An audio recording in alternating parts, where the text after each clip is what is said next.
Dear bestie, ऐक ना, तुला केव्हापासून एक गोष्ट बोलायचा विचार करत होते, पण मला समजतच नव्हतं की सुरुवात कुठून करू. पण आता नाही बोलले ना तर माझ्याकडून राहवलंच जाणार नाही, आणि बोललेही तरी ते होणार नाही जे मला तुला बोलायचं आहे. अरे यार, गोष्ट अशी होती ना, बघ समजतच नाहीये की कसं बोलू का? चल जाऊ दे, नाही बोलत. मी पचवेल ती गोष्ट.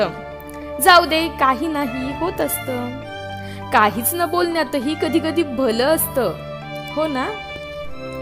अगं रागवतेस का ग? बरं, लहान मुलांना रडवणं ही चांगली गोष्ट नसते ना. बरं ऐक, तर मी म्हणत होते की तू वेडी होतीस, वेडी आहेस आणि वेडीच राहणार. हो, तू वेडी होती, वेडी आहेस आणि वेडीच राहणार. आली मस्त आरामात ऐकायला. चल पळ इथून. आता नाकाच्या शेंड्यावर राग धरू नकोस बरं.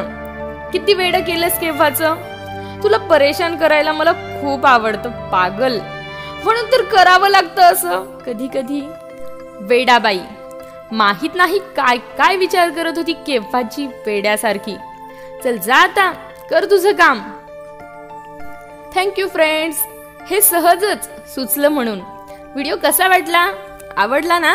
आवडला असेल तर नक्कीच लाईक करा, जास्तीत जास्त शेअर करा, आणि हो, चॅनलवर नवीन असाल तर आमचं जीवन एक रंगमंच हे चॅनल सबस्क्राईब करायला अजिबात विसरू नका, आणि त्याच्या बाजूचा बेल आयकॉन देखील नक्की प्रेस करा, म्हणजे तुम्हाला माझ्या नवनवीन व्हिडिओचे नोटिफिकेशन वेळेत मिळत जातील.